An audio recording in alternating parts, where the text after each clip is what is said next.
6월 1일 목요일 리딩 지저스 메시지 성경 역대하 33장부터 36장까지의 말씀입니다.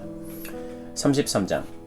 므낫세는 왕이 되었을 때 12살이었다. 그는 예루살렘에서 55년 동안 다스렸다. 하나님 보시기에 그는 나쁜 왕, 악한 왕이었다. 그는 하나님께서 이스라엘 자손을 위해 이방 민족들을 쫓아내시던 때에 그 땅에서 사라졌던 모든 도덕적 부패와 영적 타락을 다시 들여놓기 시작했다. 아버지 히스기야가 허물어버린 음란한 종교 산당들을 다시 지었고 음란한 신 바알과 세라를 위해 제단과 남근 목상을 세웠다. 그는 또 1월 성신을 숭배하여 별자리의 지시에 따랐다. 그는 1월 성신을 위한 산당들을 짓고 하나님께서 정하신 대로 내가 예루살렘에 내 이름을 두겠다. 오직 하나님의 이름에만 예배하도록 드려진 예루살렘 성전의 두 뜰에 그것들을 두었다. 베닌놈 골짜기에서 자기 아들들을 희생제물로 불살라 바쳤고 악한 마술과 점수를 행했다. 그는 지하의 혼백을 풀러내 궁금한 것들을 묻기도 했다. 그에게 악이 넘쳐났다. 하나님 보시기에 악으로 일관된 생애였다. 하나님께서 진노하셨다. 결정적으로 그는 음란한 여신 아세라 목상을 하나님의 성전 안에 두었는데 이것은 하나님께서 다윗과 솔로몬에게 명령하신 다음의 말씀을 명백히 보란 듯이 범한 일이었다. 내가 이스라엘 모든 지파 가운데서 택한 이 성전과 이 예루살렘 성에 내 이름을 영원히 두겠다. 그분은 이렇게 약속하셨다. 내가 다시는 내 백성 이스라엘로 하여금 내가 그들의 조상에게 준 이 땅을 떠나서 방황하지 않게 할 것이다. 그러나 조건이 있다. 그들이 내 종 모세가 전해준 지침에 따라 내가 명령한 모든 것을 지켜야 한다. 그러나 므낫세는 유다와 예루살렘 주민들을 그 길에서 벗어나게 했고 일찍이 하나님께서 멸망시키신 이방 민족들의 악행을 넘어서는 악한 행위로 그들을 이끌었다. 하나님께서 이 일로 므낫세와 그의 백성에게 말씀하셨지만 그들은 하나님을 무시했다. 그러자 하나님께서는 아시리아 왕의 군 지도자들을 시켜 므낫세를 뒤쫓게 하셨다. 그들은 그의 코에 갈고리를 꿰고 발에는 족쇄를 채워 바빌론으로 끌고 갔다.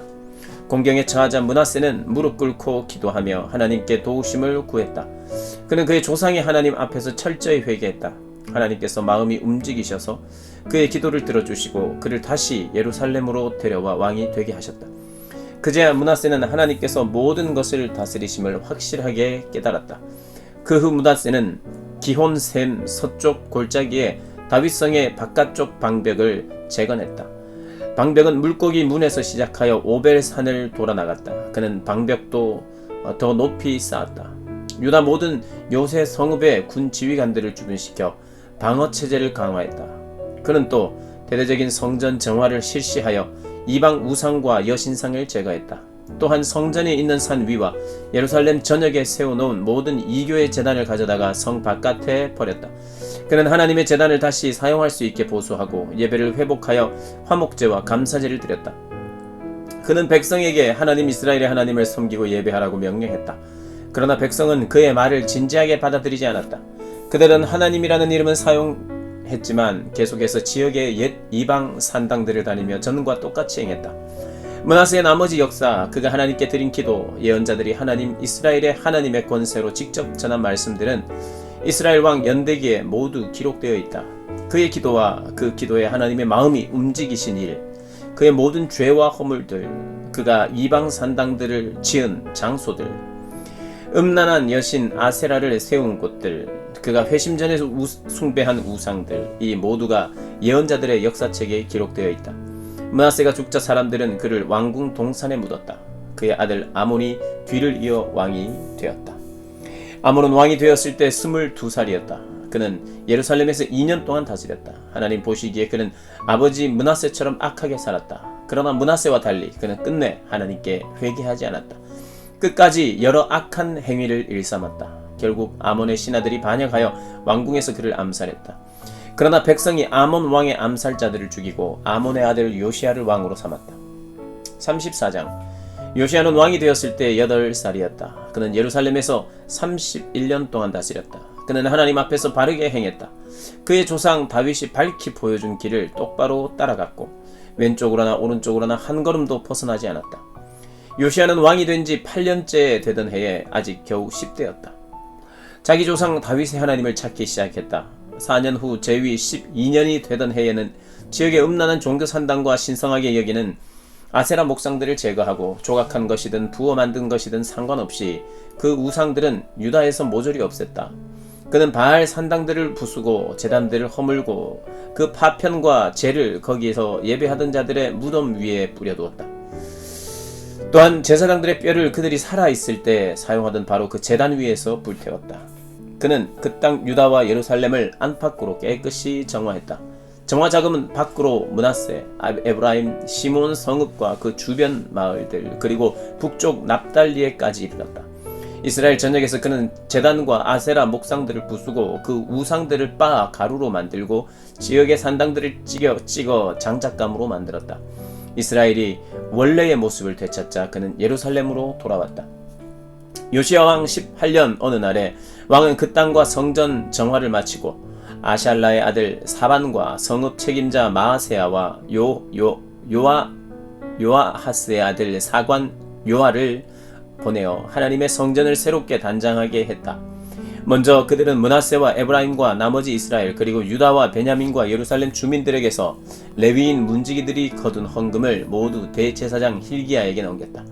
힐기야는 그 돈을 다시 하나님의 성전 공사를 관리하는 감독관들의 손에 넘겼고 그들은 다시 그것을 하나님의 성전을 보수하는 일꾼들인 목수와 건축자와 석수들에게 전했다. 일꾼들은 그 돈으로 목재와 석재를 구입하여 그동안 유다 왕들이 완전히 허물었던 성전 기초를 다시 세웠다. 일꾼들은 정직하고 부지런했다. 그들을 감독하고 공사를 관리하는 사람은 모두 레위인이었는데 므라리 자손 중에 야핫과 오바댜, 고핫 자손 중에 스가랴와 무슬람이 있었다. 레위인들 모두 숙련된 음악이었다. 레위인들은 막 일꾼들을 관할하고 이 일 저 일을 살피며 노역자들을 감독했다. 또 레위인들은 회계, 관리, 문지기로 섬겼다. 대제사장 힐기야는 하나님의 성전을 위해 바친 돈을 접수하고 분배하던 중에 모세의 계시의 책 사본을 발견했다. 그는 왕의 서기관 사반에게 소식을 전했다. 내가 방금 하나님의 길을 일러주는 하나님의 계시의 책을 발견했습니다.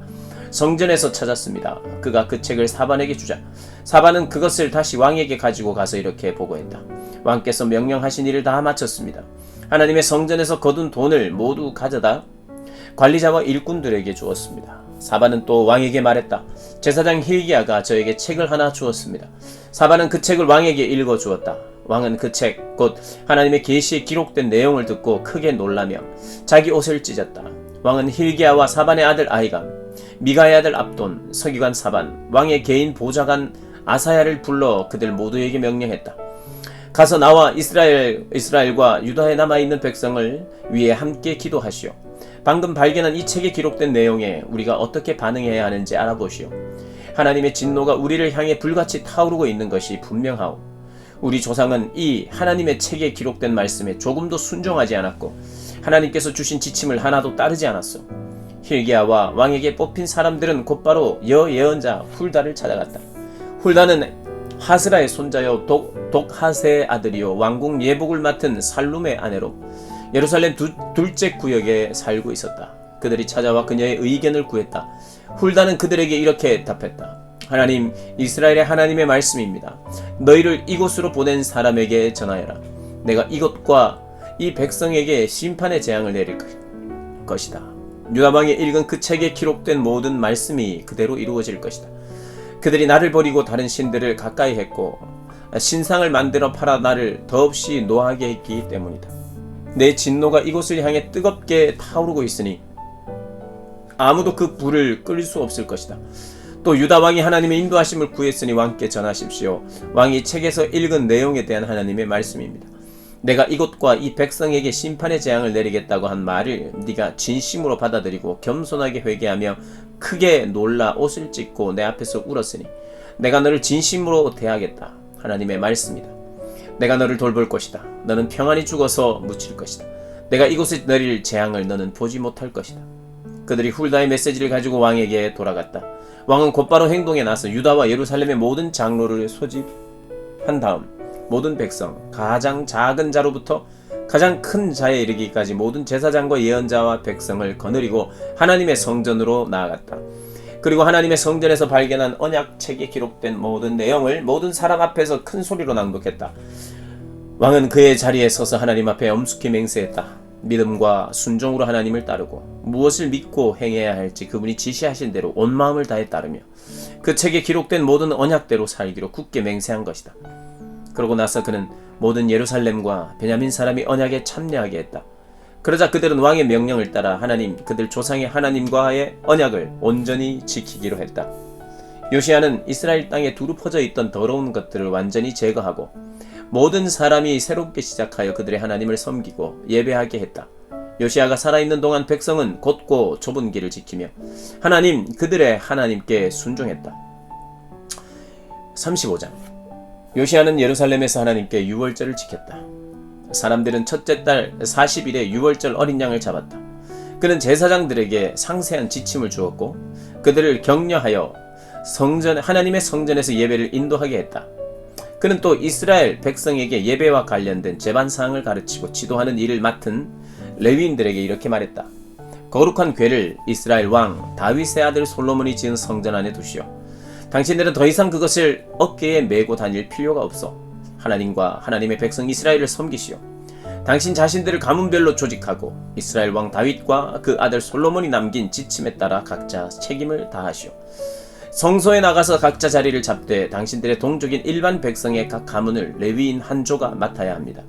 당신들이 할 일은 유월절 어린 양을 잡는 것입니다. 당신들 자신을 정결하게 하고 어린 양을 준비하여 모든 사람이 하나님께서 모세를 통해 명령하신 대로 유월절을 지킬 수 있게 해야 하오.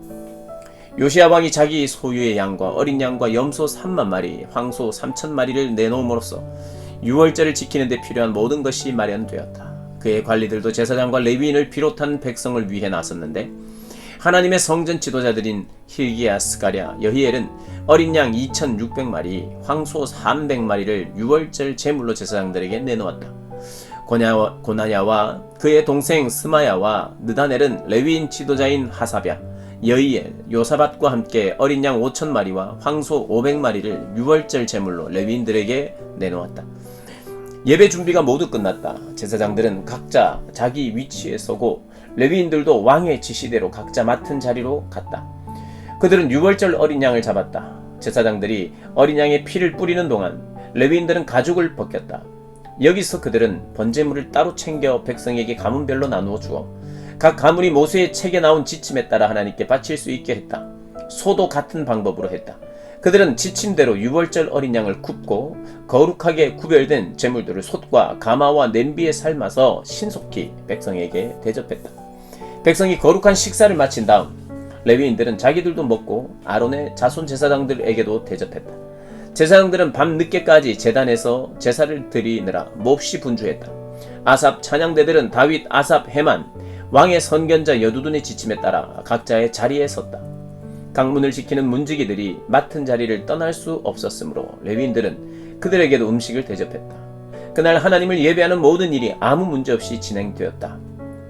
그들은 유월절을 지키며 하나님의 제단에 번제를 드렸다. 모든 절차가 요시야의 명령대로 이루어졌다. 이스라엘 백성은 무교절로도 알려진 유월절을 7일 동안 지켰다. 예언자 사무엘 시대 이후로 이처럼 유월절이 지켜진 적은 없었다. 어떤 왕도 유월절을 지키지 않았다. 그러나 요시야와 제사장과 레위인과 그 주에 거기 모인 온 유다와 이스라엘 그리고 예루살렘 주민들은 유월절을 지켰다. 이렇게 유월절을 지킨 것은 요시야 왕이 다스린 지 18년이 되던 해의 일이었다. 요시야가 성전 개혁을 마치고 나서 얼마 후 이집트의 느고 왕이 전쟁을 하려고 유프라테스 강가에 갈그미스를 향해 진군했다. 요시야는 그와 싸우러 나갔다. 느고는 요시야에게 전령을 보내 말했다. 유다 왕이여, 우리가 서로에게 무슨 반감이 있겠소? 나는 당신과 싸우러 온 게 아니라 지금 전쟁 중인 나라를 치러 왔어. 하나님께서 내게 서두르라 명령하셨으니 내 앞을 가로막지 마시오. 공연히 나섰다가는 하나님만 방해하게 될 뿐이요, 하나님이 이번 일에는 내 편이시니 당신을 멸하실 것이요. 그러나 싸우고 싶어 못 견딘 요시야는 느고의 말을 전혀 듣지 않았다. 사실 느고에게 말씀하신 분은 하나님이셨다. 그들이 무기또 평원에서 마주쳤을 때 요시야 왕은 변장을 하고 있었지만 적의 활 쏘는 자들이 그에게 화살을 쏘아 맞추었다. 왕이 부하들에게 말했다. 나를 여기서 데리고 나가라. 내가 중상을 입었다. 부하들은 그를 전차에서 끌어낸 구급 전차에 뉘어 예루살렘으로 데려왔다. 그는 거기서 죽어 가족 묘지에 묻혔다. 유다와 예루살렘 모든 사람이 요시야의 장례식에 참석했고 예레미야는 그를 위해 애가를 지었다. 오늘까지도 이스라엘 찬양대가 부르는 그 노래는 애가집에 기록되어 있다. 요시아의 나머지 역사, 하나님의 계시에 기록된 대로 살았던 그의 모범적이고 경건한 삶은 이스라엘과 유다 왕 연대기에 처음부터 끝까지 기록되어 있다. 백성의 지지를 받은 요시아의 아들 여호아하스가 아버지의 뒤를 이어 예루살렘에서 왕이 되었다. 36장. 여호아하스는 왕이 되었을 때 23살이었다. 그는 예루살렘에서 석 달 동안 다스렸다. 이집트 왕이 그를 왕위에서 물러나게 하고 강제로 은 4톤가량과 금 34kg을 바치게 했다. 이어서 이집트 왕 느고는 여호아하스의 형제 엘리아김을 유다와 예루살렘의 왕으로 삼고 그 이름을 여호야김으로 고쳤다. 그 후 여호아하스를 사로잡아 이집트로 돌아갔다. 여호야김은 왕이 되었을 때 25살이었다. 그는 예루살렘에서 11년 동안 다스렸다. 하나님 보시기에 그는 악한 왕이었다. 바빌론 왕 느부갓네살이 전쟁을 일으켜 그를 청동사슬로 결박하고 바빌론의 포로로 잡아갔다. 느부갓네살은 하나님의 성전 기구들도 가져가 바빌론의 자기 왕궁에 두었다. 여호야김의 나머지 역사, 그가 저지른 악한 신성 모독과 그 결과로 당한 일은 이스라엘과 유다 왕 연대기에 모두 기록되어 있다. 그의 아들 여호야긴이 뒤를 이어 왕이 되었다. 여호야긴은 왕이 되었을 때 18살이었다. 그러나 그는 예루살렘에서 석 달 열흘밖에 다스리지 못했다. 하나님 보시기에 그는 악한 왕이 됐다. 그의 봄에 느부갓네살 왕이 하나님의 성전에 남아있는 귀중품들과 함께 여호야긴을 바빌론으로 사로잡아 오도록 명령했다. 그 후 느부갓네살은 여호야긴의 삼촌 시드기야를 유다와 예루살렘의 꼭두각시 왕으로 세웠다. 시드기야는 왕이 되었을 때 21살이었다. 그는 예루살렘에서 11년 동안 다스렸다. 하나님 보시기에 시드기야 역시 악한 왕에 지나지 않았다. 예언자 예레미야가 그에게 하나님의 말씀을 전했을 때 그는 조금도 뉘우치지 않았다. 오히려 느부갓네살 왕에게 반역하여 재난을 더 키웠다. 느부갓네살 왕은 일찍이 그에게 하나님의 이름으로 충성을 맹세하게 했다. 그러나 시드기야는 자신의 완고한 방식을 고집했다. 하나님 생각은 안중에도 없었고 회개할 마음도 전혀 없었다. 그의 악한 사고방식은 지도자와 제사장들에게로 퍼졌고 백성에게도 스며들었다. 악이 전염병처럼 퍼져 이방인들의 가증한 일들이 되풀이되었다. 이제 겨우 성결해진 예루살렘의 하나님의 성전이 다시 더럽혀지고 말았다. 하나님 그들 조상의 하나님께서는 거듭 경고의 말씀을 보내셨다. 백성과 성전을 긍휼히 여기시는 마음에서 그분은 그들에게 최대한 기회를 주기 원하셨다. 그러나 그들은 들으려고 하지 않았다. 그들은 하나님의 전령들을 조롱하고 말씀 자체를 멸시했으며 예언자들을 바보 취급했다. 하나님의 진노가 거세어져 마침내 상황은 돌이킬 수 없게 되었다. 하나님께서 바빌론 왕 느부갓네살을 불러일으키셨고 그는 와서 닥치는 대로 쳐 죽였다. 그것도 성전 안에서 그렇게 했다. 인정사정 없는 사륙이었다. 젊은 남자와 처녀와 노약자를 가리지 않았다. 나아가 그는 성전의 귀중품을 모조리 약탈하여 바빌론으로 가져갔다. 하나님의 성전 안에 있는 보물 보관소와 왕과 관리들의 보물 보관소를 모두 비우고 약탈해 갔다. 재물과 함께 사람들도 모두 바빌론으로 끌고 갔다. 그는 하나님의 성전을 불사르고 예루살렘 성벽을 허물며 모든 건물에 불을 질렀다. 그 안에 있던 각종 귀중품들이 모두 불에 타고 말았다. 생존자는 너나 할 것 없이 바빌론의 포로로 잡혀가서 느부갓네살과 그 집안의 종이 되었다. 포로와 종의 생활은 페르시아 왕국이 세워질 때까지 계속되었다. 이것은 예레미야가 전한 하나님의 메시지 그대로 이루어진 것이다. 황폐한 땅은 긴 시간 안식에 들어갔다. 그동안 지켜지지 않았던 모든 안식일을 채우는 70년 동안의 안식이었다. 페르시아 왕 고레스 1년에 하나님께서는 예레미야를 통해 주신 메시지를 이루시려고 페르시아 왕 고레스의 마음을 움직여 온 나라에 공포하게 하셨다. 그 내용은 이러하다. 페르시아 왕 고레스가 선포한다. 하나님, 하늘의 하나님께서 내게 지상의 모든 나라를 주셨다. 또 내게 명령하여 유다에 있는 예루살렘에 그분을 예배할 성전을 짓게 하셨다. 하나님의 백성에 속한 사람들은 모두 돌아가라. 너희 하나님께서 너희와 함께 하시기를 빈다. 자, 이제 나아가거라. 아멘.